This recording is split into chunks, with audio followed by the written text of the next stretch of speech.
These days, elderly patients are fitter, healthier, and more independent than ever. But the gap between patients and the number of caregivers continues to grow. This is where technology can make all the difference. Curosense offers a simple yet effective and innovative plug-and-play solution. This solution monitors elderly patients in their home, triggering a proactive alarm when activity patterns change or when there are deviations. Market leader Careium's motto is to enable an independent life with care. Their mission is to be everyday heroes, using smart technology to provide care and help to individuals on their terms. Please give a warm welcome to Per Sidov and Christian Wallén.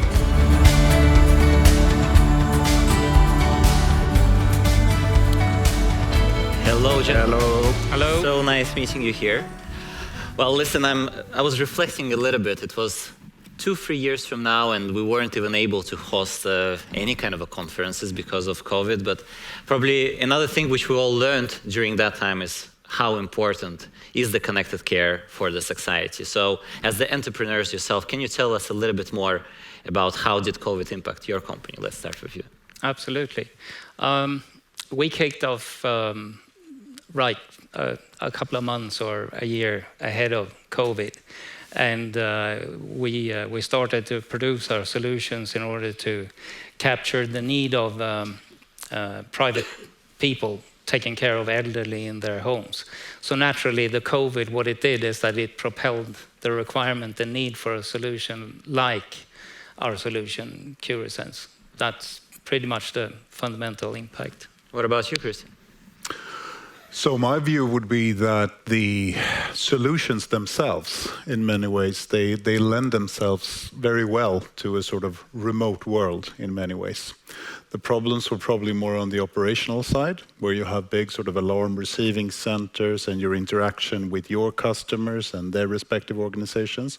So I would say the main benefit for our business would be an increased interest maybe in taking remote monitoring data further, rather than perhaps direct implications on our business per se. Mm-hmm. Another interesting thing which we have all seen, of course, is that well, we found out that the market is kind of growing, and it's ever growing. We are somehow not getting younger and stuff. Strange. Yeah, exactly. How have you seen this progressing in the market? What are your observations? Should I go first? Yeah, oh, okay. So I think it's really interesting because yes, we are getting older, but we are also getting healthier, which means that old age is now this continuum of various sort of stages of it. So you might be your younger, older age, where a certain kind of solution is what matches the best with how you lead your life. And then as you progress, you might need a greater amount of sensors, devices, pieces of technology that work together to enable you to live as safely, actively, and as rich as possible. So I think that is a big change as we see this massive demographic trend. And if we go by OECD data, we know that come 2060, 1/3 of all the people in Europe will be over the age of 65. And 2060 sounds like far out, but in some regions in Spain, for example, this is happening in the next couple of years. So it's not distributed evenly until it is. Exactly. Yeah. And this is probably where you come with your fantastic solutions. We have seen some of the examples of that already in the video, but maybe it would be worth for our audience for you to just recap quickly what you guys are doing in the connected care. So Absolutely. So basically what we are doing is that we have a connected solution that proactively monitors the activity of someone who is in need of care. Typically would be your parents, mother or father, living on their own at home. And this is the big, huge growth of requirement that we've seen, not only from COVID, but also from how the society shifts. Like you were talking about the change of how many people are older. We're getting healthier, but still older. So in Sweden specifically, we've seen a trend where a few years back, maybe 2019-20, we had just over 500,000 of 80+ people. We're approaching more than 800,000 by the year 2030. So that kind of motors the the requirement for these kind of solutions, because as you would expect, the public sector they are struggling to be able to support all those people in the way they should. So that's why people need to take care of this themselves. And if I'm right, you're also wearing one of your devices here, right? That's right. Fantastic. I think we have an extra powerful zoom there Yeah. to zoom in. All right, and please, Christian, what about you? So we are probably, depending on how you look at it, we are probably the third biggest entrant into this sort of senior technology or technology-enabled care, as we like to call it. You mentioned healthcare. I have a background there, and I would argue that the convergence of care and healthcare is something where, in particular, in relation to old people, will only be made more and more manifest and stronger. If you just look at Sweden, for example, around 50% of the resources consumed in primary care, that is for our elderly. And then, of course, it makes sense that if we are going to see a lot of more people being in a state where that is a requirement, well, you won't see healthcare budgets increasing that way. So from a societal perspective, that enables individuals to live well, to be more independent, and also to save societal cost. We are more or less dependent on getting technology into and around the lives of our elderly to take care of them in the best possible way. Okay. So let's now talk a little bit more about the technological aspects of it. So you're obviously using cellular connectivity for your devices. How important is that for you, and what role does it take in your solution? Oh, it's absolutely key. I mean, for us, it is, we are one of the few sort of end-to-end players in Europe. There's only 3 of us, I'd argue, that are more substantial in terms of which markets we are active in. But it is absolutely crucial. There is a massive legacy in senior care of old cables and wiring kind of installations in care homes and so on. And with the failures of infrastructure, having sort of best level connectivity is absolutely crucial to ensure that we can deliver these sort of critical services. Would you have something to add on this one? Absolutely. No, I agree 100%. It's the journey we've had since we started Curosense is we kicked off with our first kind of demo solution using wired solutions and wired connectivity, and rather quickly realized that the difficulties of getting started is huge, because not everyone using these type of products are skilled engineers. Some people are normal people like myself, just trying to get it to work. So in fact, moving to an IoT device has kind of enabled the whole broad usage of the platform. It enables using outside of your home, and it enables using the same solution in different countries, and the getting started process is for everyone to understand. So it's crucial. And if you flip that around and just talk of it, not so much from a technical perspective, but from a business perspective, you quite also realize that we are very fortunate here in the Nordics. We are extremely advanced. We have access to good connectivity and infrastructure to support it. That is not the case across Europe. So just coming from this sort of connectivity first angle, which to a lot of industries is sort of how you do things, it's still quite new within our area. So there is innovation solely in being sort of cellular based, which might sound strange, but that is the reality. It's interesting because you both actually mentioned the globality of it and the expansion thing. So as far as I understand, you're operating not only in Sweden, even though in Sweden there is a big deployment. So how important it is to have actually a partner who is able to cater your needs of expanding business? It's extremely important. I mean, we're not just getting started, but we're Constantly doing that, yes. Yeah, growing. So going with a partner that enable our connectivity internationally or globally, it has to be there. It's instrumental, because the way we produce our service, it's so scalable. We don't have to have a big relaunch and a big entrance if we move into a new market. It's just pretty much the wording around the solution itself, and we're ready to go in any country. So it's really important. And which geographies today you are able to cover with your solution? We covered the Scandinavian countries, I would say, Sweden, Norway, and Denmark, with the primary focus on Sweden so far. I think our next bridge in the international scene is probably going to be the UK. Okay. And then onwards in Europe. Wonderful. So, Christian. Well, for us, it's same: Scandinavia, UK, Netherlands, Germany, France, and Spain. So we're sort of all over. And I can only, perhaps having been in a few more markets, the value of a partner that you can collaborate with to solve this, because you will run into difficulties, because all infrastructures are not created equal. All partnerships are not created equal. Yeah. And when connectivity is a key piece of how you deliver your service, sort of end to end, you need it to be able to actually do what you want to do. This is one of the things that can keep us out of entering a market. Mm. Because we don't trust ourselves to be able to deliver with the quality we want. Plus, you have the financial side of things as well. Looking at, if you go back 20 years, even thinking the thought of using SIM cards and mobile technology with all the roaming fees and the cost of it, it would have been completely impossible. So you were dependent on the wired networks to make it work. So that's a huge difference today. Actually, today, the connectivity itself is just a fragment of the cost, which means that you can scale, which is good for the users and everyone. But on the other hand, there are in certain markets with the close down of certain pieces of the infrastructure, namely the analog to digital transition and so on, this also creates a lot of issues.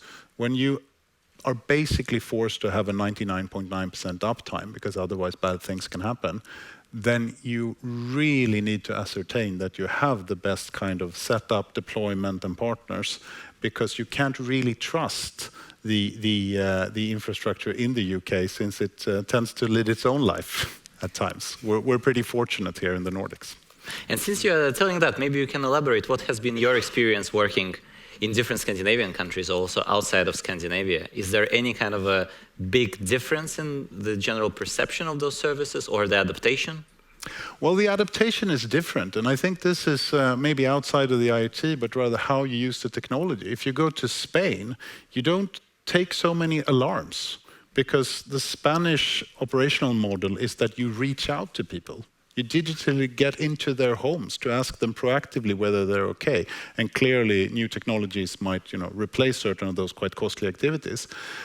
In the UK, you see a greater push for innovation in services, much more than you'd see in the Nordics, which might sound weird, but they are actually much better at, making the suppliers create more value for their users. And in the Nordics, you see strong demands on digitization, connections to municipality or state systems, smart use of data that no one in France would ever sort of ask you to do. So quite different. Mm.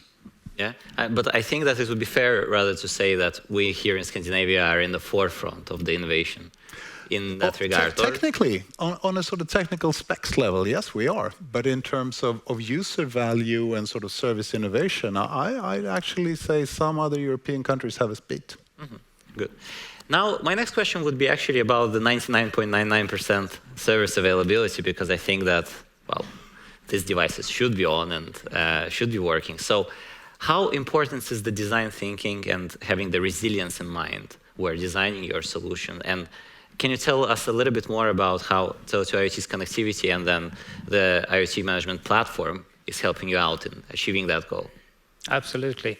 I mean, that the resiliency and availability was actually at the core when we first started out Curosense, to make sure it works. I mean, obviously, if you just consider it that you're going to use technology, connectivity to keep track of your mother who lives alone, you don't want it to break. You don't want it to be disconnected. So the solution we created is actually a proactive alarm, which means that it alarms if it doesn't work. So in that sense, we've increased the resiliency by saying that it doesn't matter if it's your mother or father who doesn't move, or if the battery is dead, it will still alarm at the time you've told it to alarm. So that's good. But on the other side, considering that the the technology works, you're then relying on the connectivity. And I think it's fair to say that anyone who has a broadband in their house using Wi-Fi or cable connectivity knows that sometimes breaks. Connectivity goes down, you have to restart, your router might break, and it's not reliable. But anyone who's using a mobile phone knows that if you have a network that has connectivity, it's very unusual for it to break. So that's why it's so important. It keeps you connected, whereas a wired network doesn't really do the job. Fair enough. Christian, No, I can only second what Per is saying. I agree wholeheartedly. The one thing that I might add is that at times things do happen anyway, and at those points, it's really fortunate that you are also working with a partner that can help your customers, and I think that is something that we've always looked upon as really important in the choice of how to set things up. That said, I think new technologies with the varieties of roaming SIM, eSIM, and so on, that is definitely something that we are looking very heavily into, because it would give us those additional percentages of resilience. And why that is so important is not just as a business for our users. That's the number one, of course. But behind that, whenever things go south, it's a massive amount of work gets done in our operation to sort of figure out what happened, how can we solve it, contacting our partners and so on. So just being able to sleep a little bit better at night is also worth a whole lot of effort. So I think this will only increase in terms of how relevant it will be. And from this perspective, how do you see your particular products and services evolving in the next years? I believe that it will be more of an ecosystem play, and that means that interoperability and different kinds of value-added services might play an important role. So what is your plans then for the upcoming years? Just answer the question. Oh, damn it. No, but that is the big play. What I do also think is the interoperability piece. If we take a cue from healthcare, we know that healthcare is... What is that? That's actually... Yes, that's the subway. We know that healthcare has a huge interoperability challenge. And I'd argue the same goes for all kinds of services, because they are generating so much data. You'd have your full-on installation with various types of sensors connecting to one of our sort of key hubs, producing so much information about the state of an individual, and that should be some way, somehow made more meaningful. And that can only happen with integrations and trying to sort of work together with the care providers in service of the individual to enable a better life, essentially. And that opportunity is currently wasted. So I think that is something we're building towards. Some markets, Norway, I'd actually highlight, is definitely leading on this in Europe, but others are far, far behind. All right. Per, would you have anything to add on this one? I would just second what you said in terms of... we agree on a lot. We do. Yeah, we do. Maybe we're in the same business. Yeah. But that's wonderful. Yeah. And it's also very good to see that when guys like you operating in the same thing, you don't come here as rivals. We actually are doing something for society, and that's the important thing. So talking about this one, that was the question about the future of your products, but how does the future of digital healthcare actually look like? If we take maybe 20, 30 years from now, the numbers are growing up, this we have discussed, but any interesting trends maybe? Well, I'd go back to basics, because healthcare is such a complex beast. It's probably one of the hardest things you can work with, and all the quantum computing people will not agree, of course.